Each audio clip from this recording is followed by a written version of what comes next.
So this nurse kind of goes crazy and just starts killing her patients.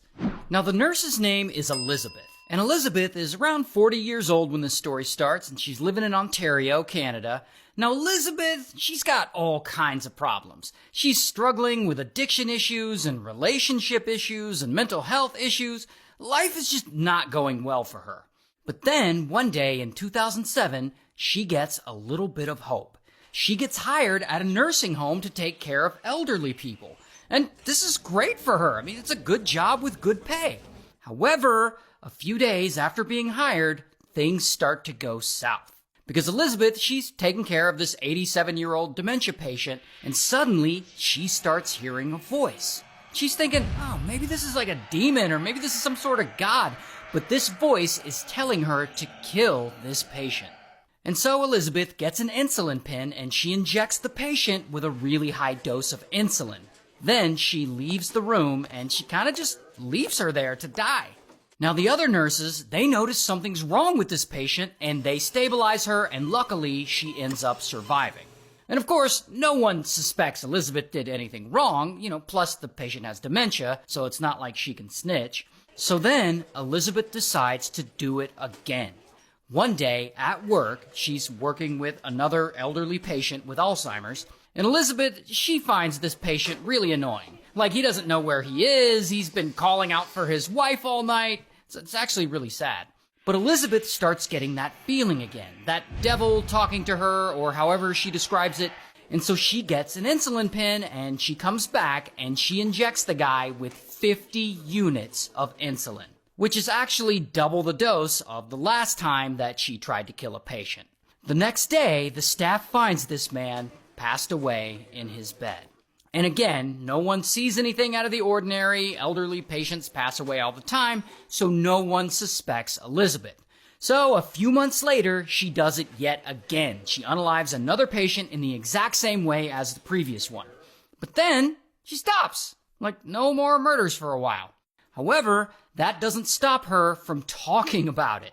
Like, she feels like she's just gotta tell people. Like, one day she confesses to her girlfriend, just like randomly, like, hey, I killed 2 people at work. And her girlfriend is like, yeah, don't do that again or I'll call the police. And that's just kind of the end of the conversation. Like, it just never comes up again. Weird asses. Elizabeth also confesses to a nursing student what she did. But when the nursing student threatens to report her, Elizabeth convinces her that no one will believe her. So the nursing student ends up not reporting the confession to anyone. And about 2 years go by. Elizabeth decides to get back in the game. So she's back at work taking care of a dementia patient, and this patient is apparently being difficult and stubborn and refusing to take her meds and all that.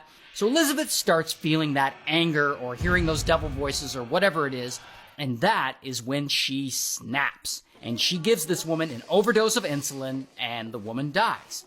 A few weeks later, Elizabeth does it again, and this patient isn't being difficult or doing anything wrong at all. But Elizabeth sees her laying there quietly, and she feels like she needs to die. So later that night, she injects her with a massive dose of insulin, and that's it for her. While all this is happening, Elizabeth feels a lot of pressure from her job. I guess she finds it stressful to be in charge of so many patients. So to help her with the stress, she turns to painkillers. How does she get these painkillers? Well, she starts stealing them from work. Like, she'll steal them from the drug supply, sometimes she'll steal them from her own patients, sometimes she'll steal them from dead patients. But she gets her drugs, and they relax her and they get her through her shift. And about 2 more years go by. And it's now 2013. And once again, her weird anger issues, devil voices thing comes back and starts telling her to kill again. And she decides to unalive another patient at work. So she injects this 90-year-old patient with insulin multiple times. And she gives her a bunch of insulin. In fact, she gives her so much that this patient starts to have a seizure before she, unfortunately, dies. So this death, I think due to the seizure of it all, is actually a traumatic experience for Elizabeth, and she finally starts to feel guilty about what she's been doing. So she drives to her pastor's house, because I guess she's religious. So she's at this pastor's house, sitting at his kitchen table, talking to him and his wife, and she confesses yet again to what she did. I guess she's like, I just killed someone with insulin. And the pastor and his wife, they aren't sure whether to believe her. So instead of reporting her, they decide to just pray for her and tell her, if you murder anyone else, we're going to report you to the police. And that's it. Elizabeth leaves, and I guess they just forget about it from there. But then, in 2014, boom, the nursing home finally fires her.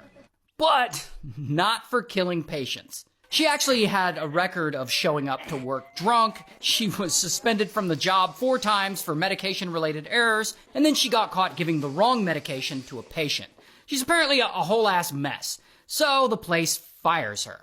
But whatever, that's not gonna stop Elizabeth, because she's still got those weird devil voices going on in her head. So she gets a few gigs, working part-time at some other elderly care facilities and at one patient's home. And at some of these places, she, of course, unalives 3 more patients with insulin. Now, at one point, she's working at a care facility, and a pharmacist delivers 4 bags of painkillers to the place. And Elizabeth is the one to accept them. Now, she's not about to let these painkillers go to waste. No. So she doesn't log them as received, and instead she takes them home, and she takes a bunch of them, and she actually ends up overdosing, and she ends up in the hospital. And because of this overdose, she decides to quit nursing completely, and she checks herself into a rehab for a while. After rehab, she gets offered a new job at a school program to work with school-aged children who have diabetes. And to be fair, Elizabeth does have a lot of experience with insulin. Now, I don't know where this woman's morals lie, because, she keeps murdering elderly people, but she also does appear to have some sort of guilty conscience. And she actually gets worried that if she works around these diabetic kids, that she won't be able to control her impulses and that she might hurt one of the kids. And so, luckily, she passes on this job offer. And she decides to confess again. This time, she goes and talks to a lawyer. And I guess she's like, I killed a bunch of people. What do I do? And the lawyer's like, take your secrets to the grave, lady. So that doesn't work. So then she calls Narcotics Anonymous and says, I killed a bunch of people. What do I do? But I guess they don't believe her either. So no one believes her.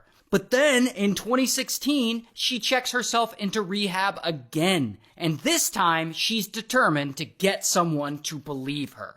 So for the next 20 days while she's there, she confesses her crimes to anyone who will listen.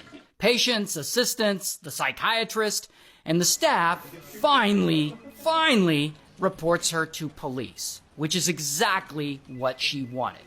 And so, bam, she gets arrested. And I don't have a mugshot, but here is a picture of her getting arrested.